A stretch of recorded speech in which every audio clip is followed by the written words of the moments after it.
Nós o reputávamos por aflito de Deus, ferido de Deus e oprimido. Mas Ele foi ferido pelas nossas enfermidades, os nossos pecados levou sobre si.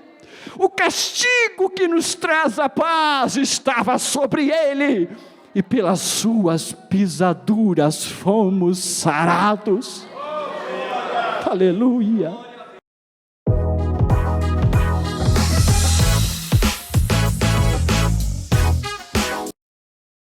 Não é sem propósito que o evangelista João junta em uma mesma sentença o ponto alto da condenação do Senhor Jesus Cristo naquele suposto julgamento com a preparação da Páscoa. Até porque 2 dias antes, conforme o relato de Mateus 26, versículo 2, o mesmo apóstolo ouvira dos lábios do próprio Jesus: bem sabeis que daqui a 2 dias é a Páscoa, e o Filho do Homem será entregue para ser crucificado. Na noite anterior ao julgamento e posterior condenação, a pena por crucificação, o mesmo Senhor Jesus havia dito aos seus discípulos: desejei muito comer convosco essa Páscoa, antes que padeça, porque vos digo que não a comerei mais, até que ela se cumpra no reino de Deus, conforme relato de Lucas 22, versículos 15 e 16. Portanto, estava muito clara na mente do apóstolo João, não apenas uma Páscoa, mas 2 Páscoas. A primeira era a Páscoa celebrada, a judaica, a qual o pastor Joel fez menção na sua manifestação. Mas a segunda, uma realidade concreta, cumprida na pessoa de Jesus Cristo. A primeira Páscoa era judaica, memorial, simbólica e profética. Mas a segunda Páscoa era real, universal, cumprimento profético, verdadeira e realidade cumprida em Cristo.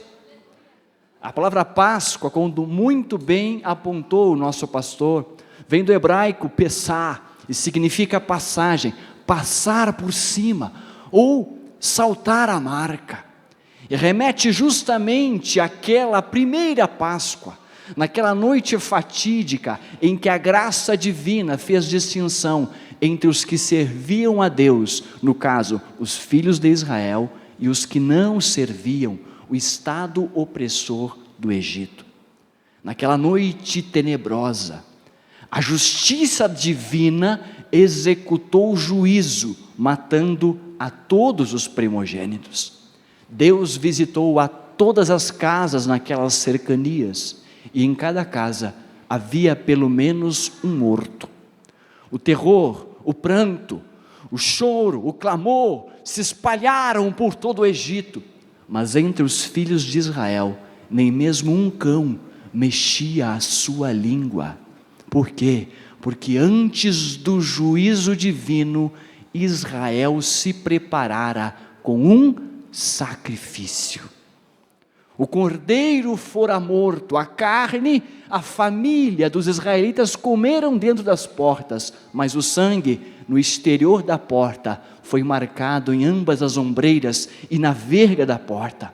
E quando o Senhor Deus passou pelos arraiais, diz a Bíblia, que onde ele via a marca do sangue, Deus passou por cima, daí Páscoa, passou por cima e não permitiu que o destruidor entrasse naquelas casas para lhes fazerem mal.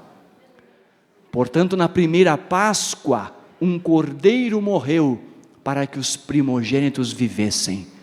Mas na Páscoa real, verdadeira, o Cordeiro de Deus, que tira o pecado do mundo, deu a sua vida, para que tivéssemos vida, vida com abundância e vida eterna. Aleluia! Na primeira Páscoa, o sacrifício era ritual, provisório, repetitivo e anual. Na Páscoa verdadeira, o sacrifício foi real, concreto, definitivo, suficiente e com implicações eternas. Aleluia! É claro que o foco de João aqui não é na primeira Páscoa, mas na segunda, na real, na definitiva. E por isso ele nos pinta a cena do julgamento de Cristo em tons bem vívidos. Ele nos enche na sua narrativa de detalhes, porque ele quer mostrar para nós que para nós cristãos a Páscoa não é uma celebração religiosa. Para nós cristãos a Páscoa é uma realidade já cumprida em Jesus Cristo. É isso que ele quer nos mostrar. E no versículo que lemos nós temos o ponto alto do julgamento, em que o Senhor Jesus Cristo é retirado por Pilatos de dentro da audiência e é trazido para fora, num lugar chamado Litóstrodos, ou calçada de pedra. E ali ele é exposto publicamente para que o seu veredicto seja lavrado. A narrativa do texto mais próximo do grego nos traz a ideia de que Jesus foi posto sob o tribunal, porque tribunal, do contexto do grego, não é o que nós entendemos como tribunal, mas é pódio. É como se fosse essas escadarias que nós temos aqui colocada. Jesus foi posto num tribunal, num posto alto, para ser visualizado, para ser exposto publicamente, para dali o governador pronunciar a sua sentença. Porque o governador tem que tirar Jesus de dentro do pretório, de dentro da audiência e trazer para o exterior, para pronunciar a sua sentença. João desenha toda a cena. Pena não temos tanto tempo para analisarmos, mas no versículo 28 do capítulo 18, ele nos relata que os acusadores de Jesus, por serem de descendência judaica e por estarem no dia da celebração da Páscoa, não quiseram entrar à audiência romana, para não se contaminarem e não poderem comer a Páscoa. De novo, a Páscoa, relacionada ao julgamento do Senhor Jesus. Por isso Jesus teve que ser trazido para fora, e ali, exposto em público, é pronunciado o seu veredicto, e as palavras de Pilatos são: eis aí o vosso rei. E eu quero, nesses tempos que temos, lhe trazer à memória alguns personagens que participam deste julgamento de Jesus. A imagem que eu quero que você tenha nesta noite, claro, na sua mente, é o Senhor Jesus exposto publicamente, no dia de celebração da Páscoa, para ser pronunciado o seu julgamento, e os personagens e suas atitudes estão ali ao seu redor. O primeiro personagem que nós temos é a elite eclesiástica e sacerdotal judaica. Eles são a acusação, em um processo que não tem contraditório, não tem ampla defesa e não tem sequer defesa alguma, só tem acusação.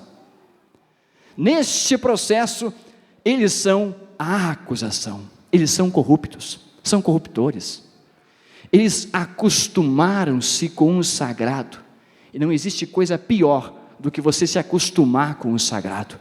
Você se acostumar a cantar louvores e você já não ouve, já não desce ao seu coração, você apenas canta mecanicamente. Você se acostumar a vir à igreja e aquilo se tornar um hábito, que você já não sente a presença de Deus. Você se acostumar com a vida do sagrado de forma que se torna uma rotina na sua vida e perde-se a essência da adoração. Era isso que acontecia com esta elite sacerdotal e eclesiástica judaica. Eles se acostumaram com o sagrado de tal forma que já estavam lucrando financeiramente em cima da festividade da Páscoa. Eles proibiram que os judeus trouxessem os próprios cordeiros de casa, tinha que comprar nas cercanias do templo. E comprar de quem? Deles mesmos, dos fazendeiros sacerdotes judaicos. Mas não podia ser com qualquer dinheiro para comprar, não podia ser com qualquer dinheiro para trazer a oferta ao templo, a moeda corrente. Você tinha que trazer o seu dinheiro e trocar na casa de câmbio dos cambistas no templo, que também era controlada por quem? Pela elite eclesiástica, sacerdotal, judaica. Eles ganhavam 2 vezes, eles lucravam com o sagrado. Eram condutores cegos, mestres, doutores na Bíblia, mas desprezavam o mais importante da lei, a justiça, a misericórdia e a fé. Coavam um mosquito, engoliam um camelo, exteriormente limpavam o copo e o prato, mas o interior estava cheio de rapina e de iniquidade. Hipócritas, faziam todas as coisas para serem vistos diante dos homens, amavam os primeiros lugares, as saudações públicas e os serem chamados pelos homens de mestre. Eles falavam bem, mas não praticavam bem, ensinavam corretamente, mas não produziam obras condizentes com os seus ensinos. Eram como sepulcros caiados, por fora pareciam formosos diante dos homens, mas por dentro estavam cheios de ossos podres e de toda a imundícia. São eles que forjaram um julgamento de cartas marcadas, e agora empurram o próprio Cristo para ser crucificado.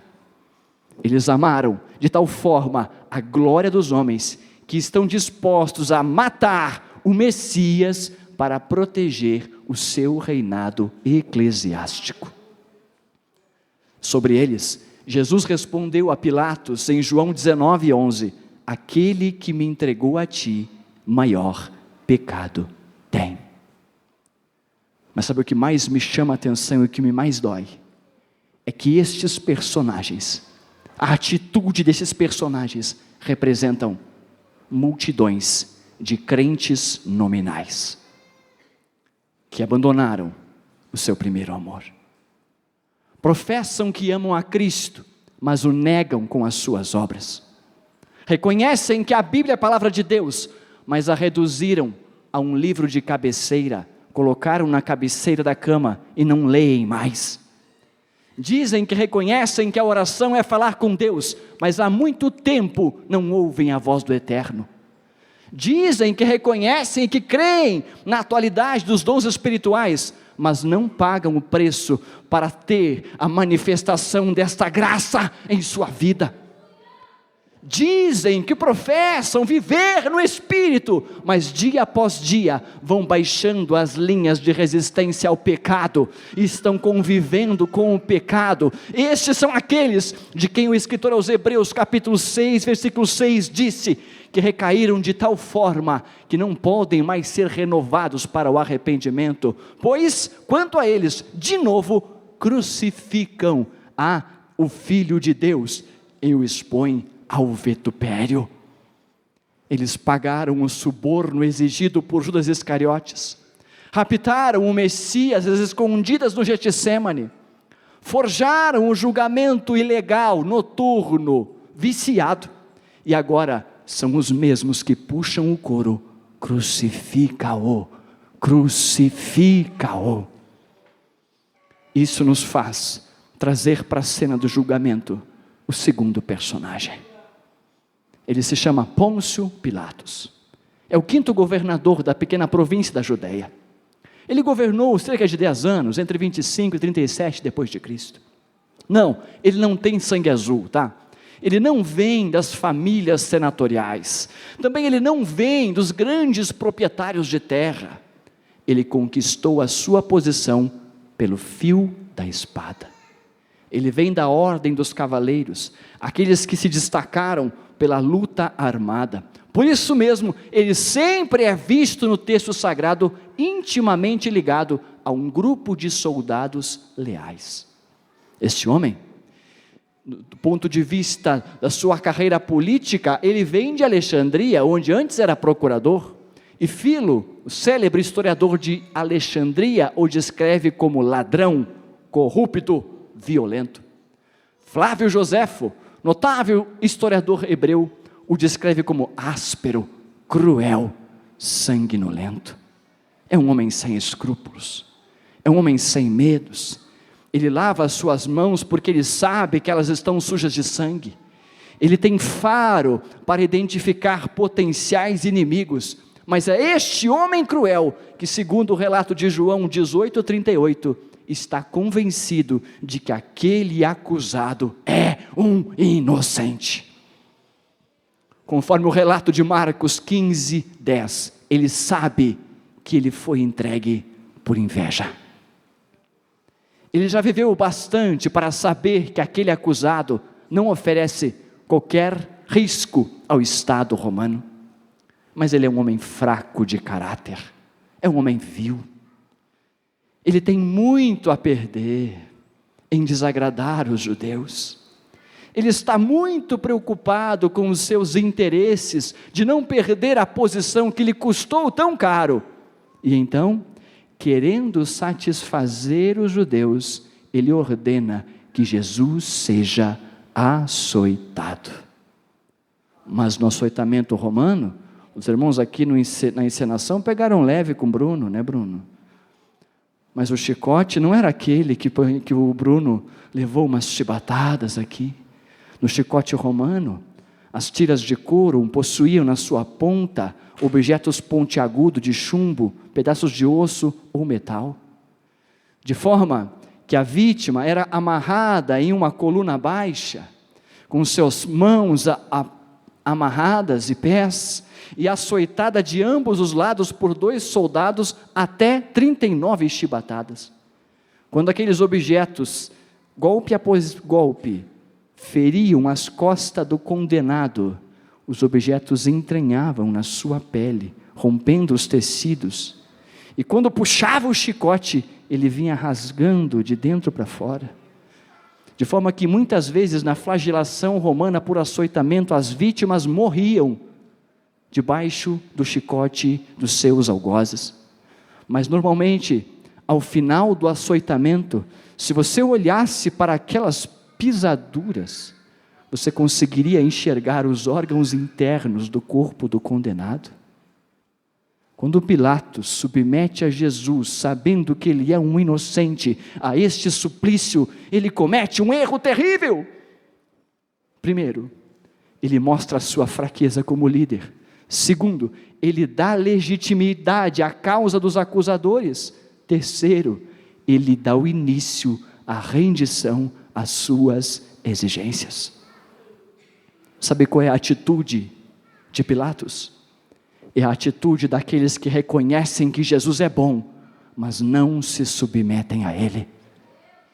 Tem convicção da inocência, da santidade do Mestre, mas não são capazes de reconhecer o senhorio de Jesus Cristo sobre a sua vida. Até acreditam que Ele é o Filho de Deus, mas estão ocupados demais para aceitá-lo como Senhor da sua vida. Eles têm muito a perder. Amizades antigas, colegas de trabalho e de escola, dinheiro, posição e status, interesses e projetos diversos. Eles têm muito a perder por Jesus. Eles não estão prontos para Jesus. Afinal, o que os outros vão pensar? Será mesmo que é necessário este negócio de aceitar Jesus? Será mesmo necessária essa coisa de ter que ir para a igreja? Eles não estão prontos para Jesus. Quem sabe um dia, talvez amanhã, mas hoje não. Quem sabe depois da faculdade? Quem sabe depois do casamento? Quem sabe depois da formatura dos filhos? Quem sabe quando a doença bater na sua porta, quando as células cancerígenas voltarem? Quem sabe num leito de hospital, mas hoje não.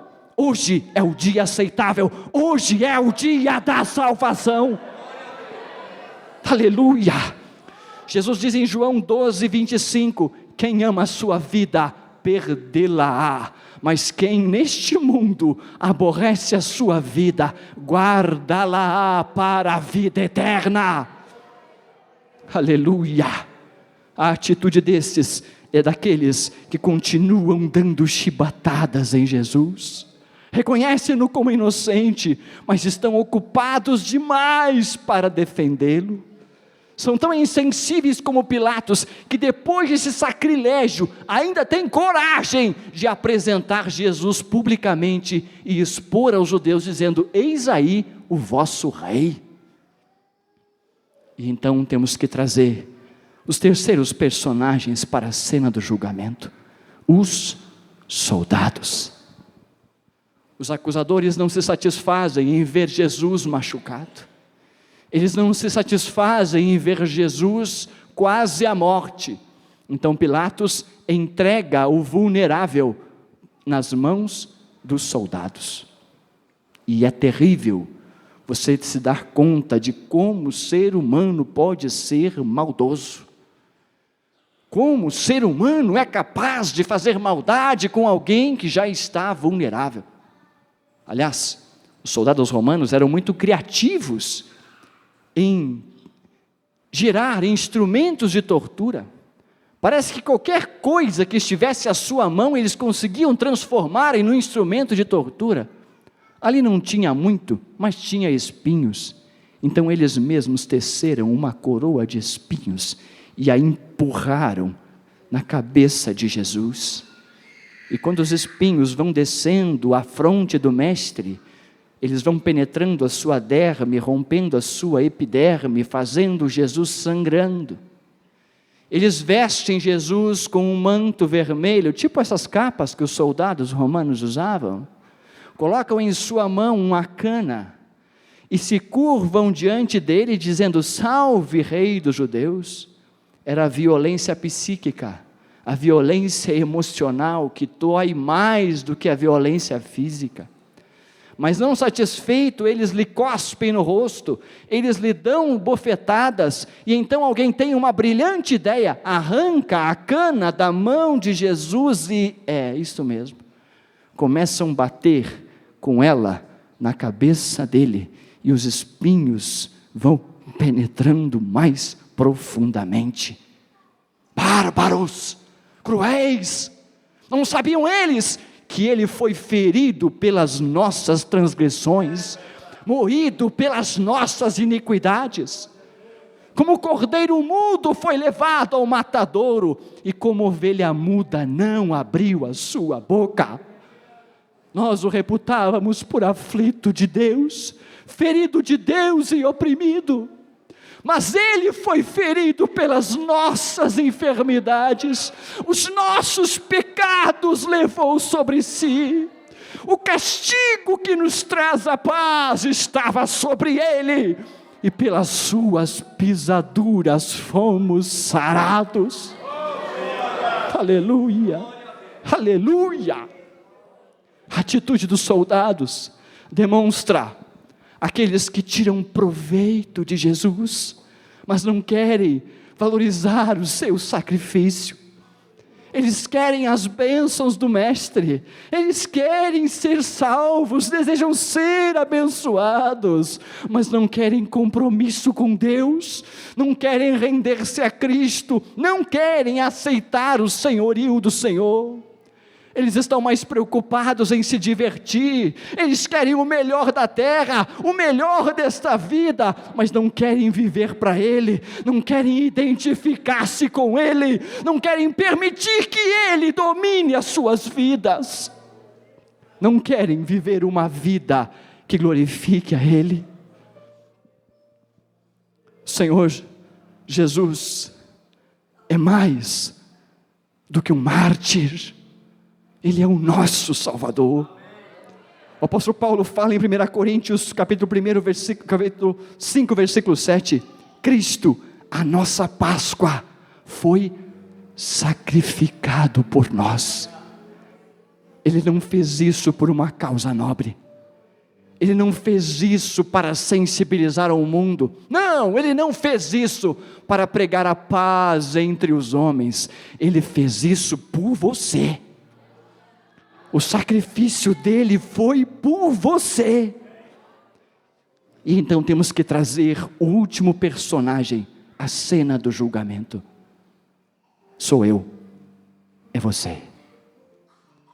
De volta à cena do julgamento, no dia da preparação da Páscoa, já é quase a hora sexta e Pilatos está sentado covardemente como um juiz. Ele traz Jesus até a calçada de pedra, faz-lo subir no bema, no tribunal, expõe-o publicamente e diz: eis aí o vosso Rei. Qual será a sua atitude diante do Mestre? Você vai chicoteá-lo com a sua negligência? Você vai esbofeteá-lo com o seu descuido da sua vida espiritual? Você vai crucificá-lo de novo com os seus pecados repetitivos? Ou você vai correr a seus pés, vai jogar-se aos seus pés e dizer que Ele é Rei? Mas se Ele é Rei, então Ele merece reinar.